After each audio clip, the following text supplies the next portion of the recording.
renungan pagi hari ini saya beri judul Di Saat Tertekan. Dan pembacaan firman kita diambil dari Matius 11:28-30, saya bacakan ya. Marilah kepadaku semua yang letih lesu dan berbeban berat. Aku akan memberi kelegaan kepadamu. Pikulah kuk yang kupasang dan belajarlah padaku, karena aku lemah lembut dan rendah hati, dan jiwamu akan mendapat ketenangan, sebab kuk yang kupasang itu enak dan bebanku pun ringan. Amin. Bapak Ibu, di bulan Oktober kita semua sudah belajar banyak ya tentang pentingnya hidup seimbang. Kalau nggak seimbang, akan sangat susah sekali buat kita bergerak maju. Ya, sepertinya dengan bersepeda ya Bapak Ibu ya. Kalau nggak seimbang, kan susah tuh jalan. Juga akan jatuh. Kalau udah jatuh bisa terluka. Maka itu penting sekali kita belajar untuk hidup seimbang. Kehidupan dengan sering sekali ya Bapak Ibu terasa beban, banyak masalah. Masalah datang diundang nggak diundang tetap aja ada. Kadang datang satu, kadang datang dua. Datangnya kadang bisa masalah kecil, kadang bisa masalah besar. Ada yang bisa kadang juga datangnya uncontrolled gitu ya. Jadi masalah itu akan selalu ada dalam hidup kita Bapak Ibu. Mungkin itu dari tuntutan pekerjaan, mungkin dari keluarga, pelayanan, kesehatan, yang lain-lain lah. Jadi yang membuat kita itu tertekan dalam hidup kita dan bisa membuat kita kehilangan keseimbangan dalam hidup. Tapi Bapak Ibu, Tuhan tidak pernah memanggil kita untuk hidup dalam kelelahan ya Bapak Ibu ya. Baik dalam rohani, jasmani, emosional. Dia memanggil kita untuk hidup seimbang, untuk hidup penuh damai, dan juga untuk tetap berfokus kepada Tuhan. Hidup seimbang bukan berarti kita tidak punya tantangan ya Bapak Ibu, tapi kita tahu bagaimana menempatkan Tuhan di pusat dalam tantangan ini, dalam hidup kita. Kunci untuk hidup seimbang Bapak Ibu adalah ketika kita menjadikan Yesus sebagai pusat atau center of our life. Oke? Nah, ada satu statement yang saya pegang. Ini statement berkata seperti begini. Yesus tidak bisa hanya jadi nomor satu, tapi dia harus jadi satu-satunya. Saya ulang ya. Tuhan Yesus tidak bisa hanya menjadi nomor satu, tapi dia harus menjadi satu-satunya. Jesus cannot be just number one, but he has to be the only one. Jadi maksudku gini Bapak Ibu, saya jelaskan ya. Nomor satu, kalau kita ngomongin nomor satu, berarti kan kesannya gitu ya Bapak, kan ada persaingan nih. Kalau kita bilang Yesus nomor satu, itu kan berarti kan masih ada, entah ada nomor dua, ada nomor tiga, dan seterusnya ya. Hal ini akan tetap bersaing untuk mendapatkan perhatian kita, cinta kita, atau kesetiaan kita ya. Jadi ini kayak kesannya nggak salah loh ya, tapi kurang tepat aja buat saya. Kesannya itu Yesus hanya menjadi yang pertama di antara banyak hal, bukan di atas segalanya. Jadi saya suka dengan kata satu-satunya atau the only one. Jadi maksudnya apa? Berarti Yesus itu menjadi pusat dari segalanya. Ketika kita berkata Yesus adalah satu-satunya, kita sedang berkata seluruh hidupku, keluarga, pekerjaan, mimpi-mimpiku, goal-goalku, waktuku, uangku, apapun itu kan, itu berpusat pada Yesus. Dia bukan hanya bagian dari daftar prioritas, tapi ya, dia adalah seluruh daftar itu. Segala sesuatu yang lain menemukan makna melalui Tuhan kita Yesus Kristus. Jadi nggak terpisah, Bapak Ibu. Firman Tuhan di 1 Korintus 10 ayat 31 kan, do everything else for the glory of God. 1 Korintus 10:31. Apa saja yang kita lakukan, lakukanlah itu untuk kemuliaan Allah. Saya ada ilustrasi yang saya mau share. Mungkin ini akan membantu ya kita sama-sama belajar. Jadi gini, di mana Yesus dalam hidupmu? Nah, ini ada gambar pertama. Anggaplah yang lingkaran ini waktu ya Bapak Ibu ya, atau hidup kita. Jadi bukan roda loh ini, tapi ini kayak perputaran waktu aja. Anggaplah ini mengilustrasikan sebagai hidup kita. Nah, yang biru ini anggaplah saya ya, sambil contoh saya sendiri. Oke? Nah, di mana Yesus di dalam hidup saya? Ini contoh satu. Kalau Yesus ada di luar lingkaran waktu saya, berarti dikatakan outside of my life. Berarti Yesus ini outside of my life. Oke? Nah, yang kedua, kalau Yesus ada di dalam lingkaran hidup saya, berarti Yesus ini part of my life. Jadi yang kayak gini-gini itu mungkin contoh ya, again, mungkin Yesus ini hanya ada di dalam hidup saya di waktu hari Minggu. Senin, Selasa, Rabu, Jumat, Sabtu nggak ada karena saya berpikir tentang kerjaan, keluarga, cari duit gitu. Atau mungkin Yesus ini muncul dalam hidup saya mungkin hanya dalam Christmas baru saya ke gereja atau Paskah saya baru datang gereja.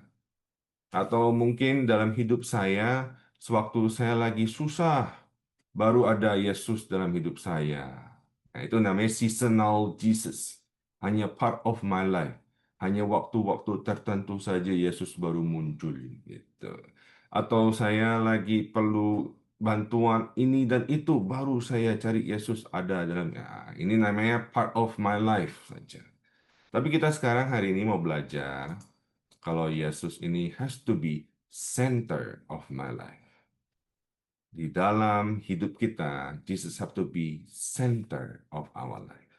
Oke? Nah, ini contoh yang lebih jelas lagi, saya gambarkan. Ini contoh kira-kira ya, kayak gini. Jadi dalam keluarga kita, dalam gereja, relationship, di science, school, ini semua yang saya keingetan aja, dan saya taruh dan lain-lain, karena banyak ya. Yesus have to be the center of our life, Bapak Ibu. Karena apa? Karena dari situ kita akan bisa hidup seimbang gitu. Nah, ini contoh-contoh yang saya gambarkan. Ini juga dalam kehidupan kita ini kan ada masalah, Bapak Ibu. Masalah keluarga, entah ada season dalam hidup kita, ada masalah tentang mungkin buat anak-anak yang masih sekolah, ada masalah sekolah, dan ada masalah pekerjaan lagi, ada kesehatan saya tulis, ada masalah keuangan dan lain-lainnya. Entah ada season kita nih akan mendapat suatu tekanan masalah ini. Nah, dengan baiknya ada Jesus in the center of our life, kita bisa selalu teringat bahwa setiap masalah ini harus di-involve. Tuhan harus di-involve dalam hidup kita. Sehingga kita bisa hidup dengan baik. Karena Tuhan akan selalu memberikan jalan yang baik buat kita semua, Bapak Ibu. Jika kita menaruh Yesus as the center of our life, maka hidup kita akan seimbang. Contoh lagi ya, misalnya saya ambil dalam pekerjaan.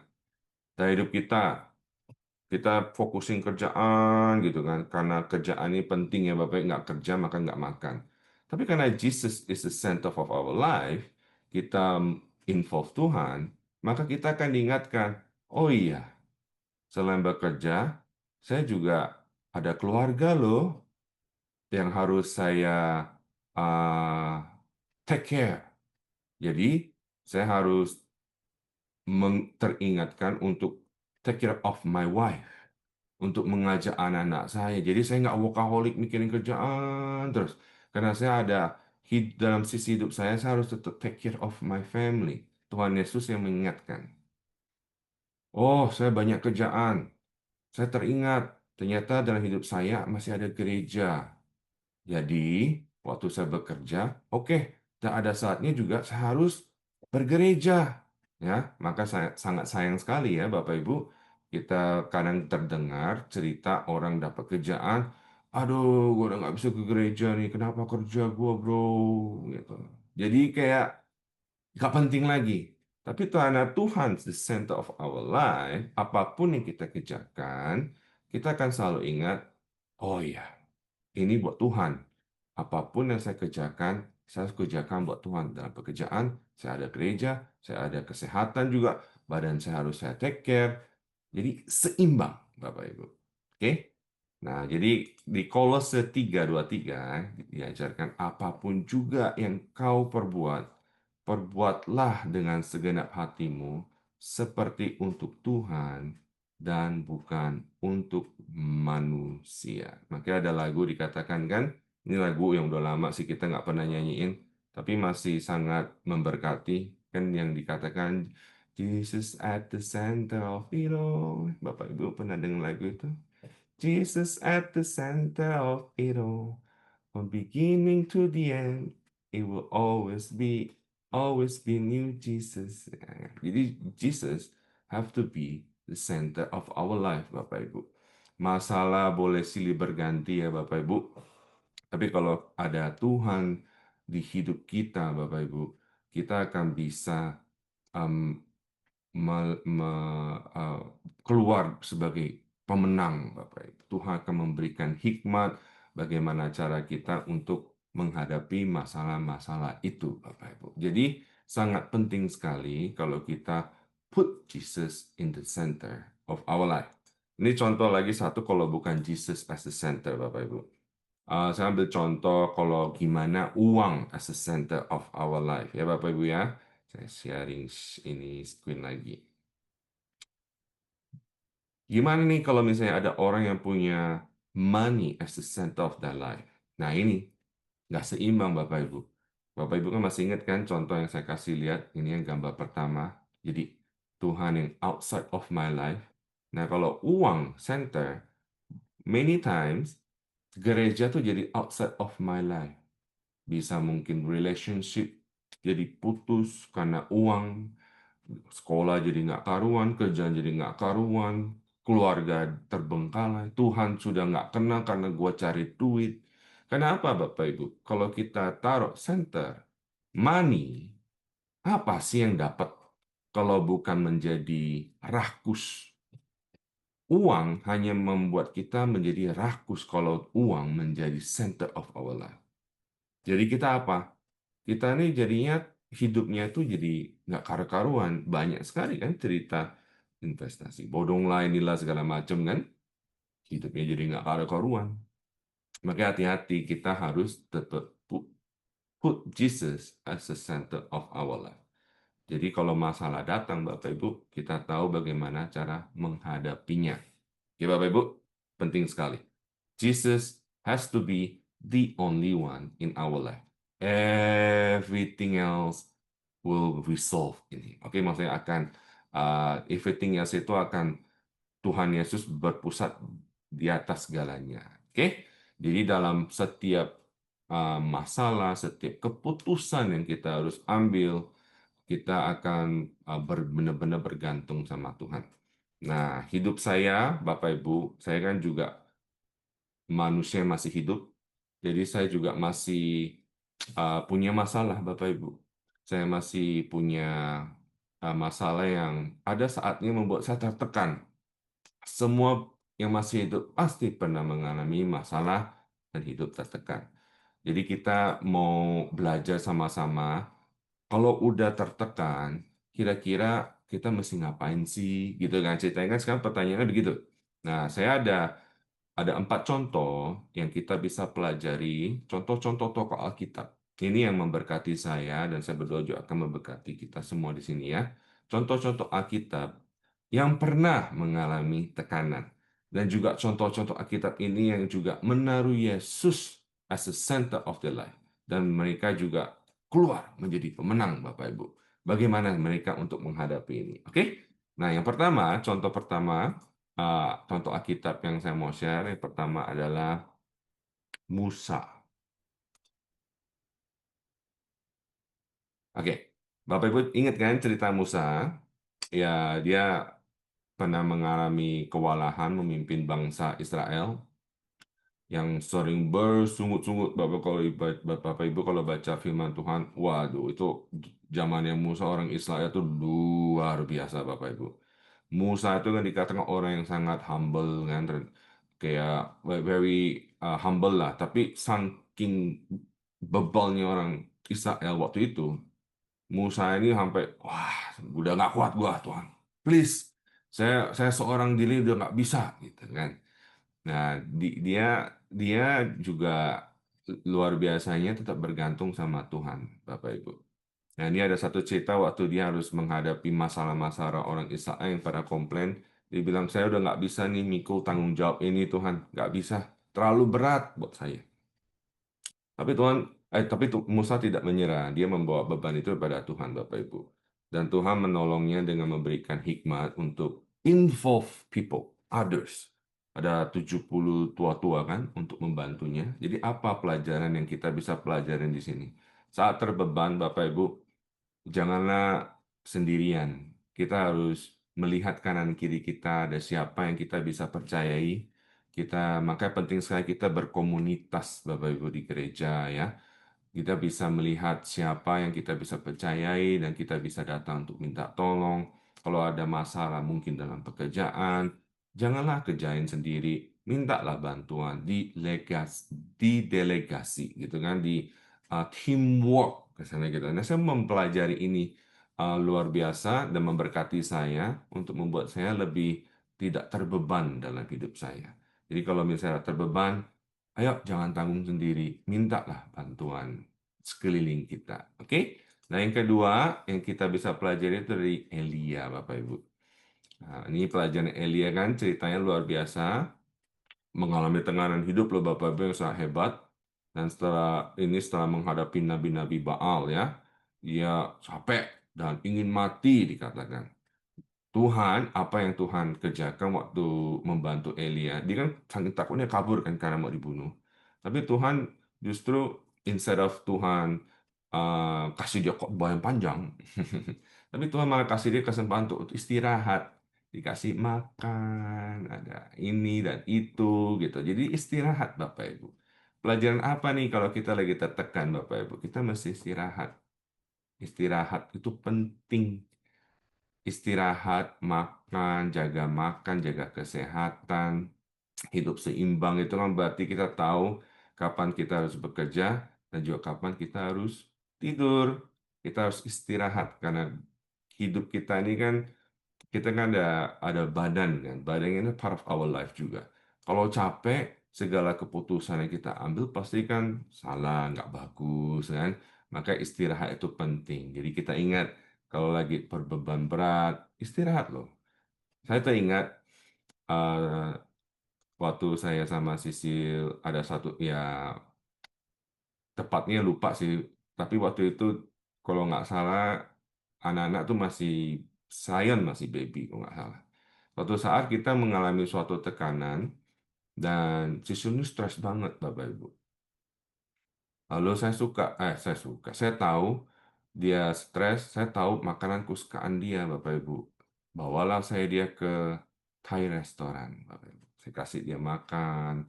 Habis itu makan, langsung dia, Bapak Ibu, kelihatan langsung seger dia. Jadi dia lebih happy gitu. Jadi tadinya marah-marah, stres gini, habis makan dia langsung Jadi lebih enak lagi diajak ngobrol gitu, Bapak Ibu ya. Jadi kalau Bapak Ibu lagi stres, istirahatlah, makanlah yang enak. Tapi jangan sampai kebanyakan ya. Banyak orang jadi pakai makanan jadi pelari itu udah not good. Oke, mesti seimbang. Kita hidup seimbang. Alright. Oke, jadi kita belajar tadi siapa? Musa, lalu Elia. Oke, yang ketiga siapa? Yang ketiga adalah Daud. Oke.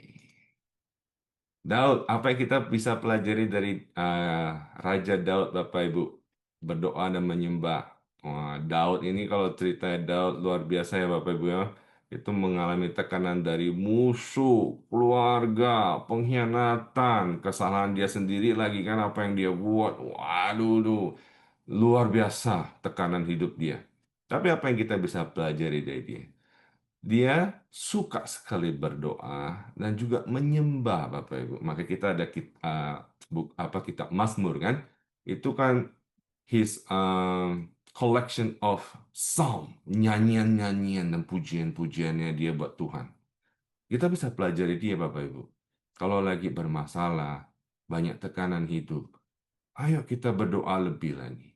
Ayo kita berdoa menyembah lagi.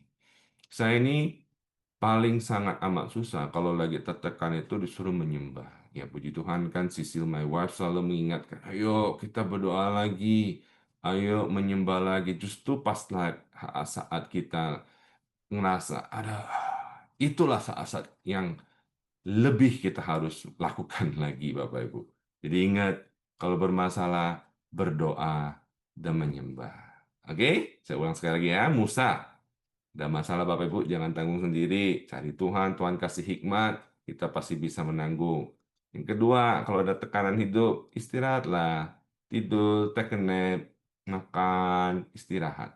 Penting sekali. Oke? Yang kedua, belajar dari Daud ya. Kita harus berdoa, kita harus menyembah lebih lagi. Dan ini banyak sekali tokoh-tokoh, saya ambil 4 saja.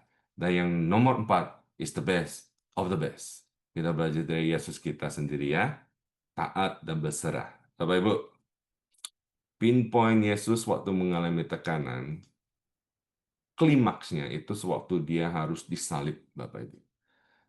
Karena kita pikir, aduh saya udah nggak sanggup lagi. Tapi ingatlah, Yesus sendiri juga pernah loh Bapak Ibu, mengalami tekanan yang luar biasa. Ini saat dia di Taman Getsemani, ditulis Yesus saat ketakutan, sedih, saking takutnya berdarah, keringatnya kayak berdarah. Bapak Ibu pernah keringat berdarah? Itu secara medis memang ada, Bapak Ibu. Kalau misalnya saking, wah, luar biasa Bapak Ibu. Itu tanda dari tekan emosional spiritual yang this is no kidding, it's not a joke. Serious stuff. Namun, di tengah keadaan ini, Yesus tetap bilang apa? Bukan kehendakku, melainkan kehendakmu lah yang jadi. Yesus menunjukkan bahwa cara mengatasi beban yang luar biasa itu bukan melarikan diri, Bapak Ibu. Tapi harus menyerahkan diri sepenuhnya kepada Bapa, kan? Ia memilih untuk taat, dari ketaatan ini datang kekuatan baru, Bapak Ibu ya. Jadi sangat penting sekali kita harus tetap taat sama Tuhan. Waktu masalah datang, waktu tekanan hidup sangat terasa berat sekali, ingat Tuhan ada di dalam hidup kita, center of our life. Kita taat sama Tuhan. Apa sih saat-saat ini yang Tuhan ajarkan buat saya? Berdoalah terus, setialah terus, eh, istirahatlah, menyembah Tuhan, taat. Tuhan mau kita untuk tetap jujur. Waktu mungkin tekanan hidup pekerjaan membuat kita harus bohong misalnya, tapi enggak, saya nggak mau, saya tetap harus jujur. Mungkin ada masalah keluarga, saya harus ini dan itu. Gitu. Saya tetap taat sama Tuhan, pengajaran Tuhan. Saya harus tetap setia. Saya nggak mau lari dari masalah, tapi saya mau taat. Mungkin saya nggak ngerti apa sih yang terjadi hidup saya, apa sih tujuan, apa sih maksud. Yang penting saya udah taat saja sama Tuhan. Saya percaya Tuhan bekerja buat kita yang mengasihi Dia sesuatu yang baik. Berserah, percaya sama Dia. Belajar dari Yesus, Bapak Ibu. Oke, saya sudah selesai. Saya ulang lagi 4 yang saya pelajari dalam hidup saya sewaktu tertekan. Pertama, kita harus jangan tanggung sendiri. Kita harus istirahat, kita harus berdoa lebih lagi, menyembah lebih lagi, dan kita harus tetap taat dan berserah ya Bapak Ibu ya. Karena hidup ini silih berganti, tapi Tuhan yang nggak akan pernah berhenti kalau Tuhan di tengah-tengah hidup kita semua. Oke, saya tutup dengan firman ini yang terakhir, diambil dari Filipi, tunggu, sorry, oke, Filipi 4 ayat 13. Segala perkara dapat kutanggung di dalam Dia yang memberi kekuatan kepadaku. Di dalam Dia, Bapak Ibu tulis. Bukan di dalam uang, bukan di dalam status, di dalam koneksi, di dalam Pastor Yongki, enggak kan? Bukan Presiden Trump, tapi apa dalam dia itu Yesus. Put Jesus at the center of our life. Everything else akan seimbang, everything else akan terasa ringan. Bapak Ibu, kita akan hidup keluar menjadi pemenang. Amin, saya berdoa ya. Bapak kami ucap syukur untuk hari ini. Kami diberi kesempatan untuk belajar lagi lebih tentang Engkau, Tuhan. Kami mau belajar untuk put you as the center of our life. Put you as the only one in our life. Everything else, Tuhan, kami serahkan kepada Engkau. Tekanan-tekanan hidup, pekerjaan, keluarga, status, apapun kesehatan mungkin juga, Tuhan. Kami berserah, Tuhan, kami mempercayakan kepada Engkau. Karena Engkau, Tuhan Allah, sumber hikmat yang kami percaya, Tuhan akan memberikan kami kekuatan, berikan kami jalan keluar. Tuhan, kami berdoa, biarlah saat-saat ini kami selalu ingat Tuhan untuk put you at the center of our life. Thank you, Lord. In Jesus' name we pray. Amen. Thank you.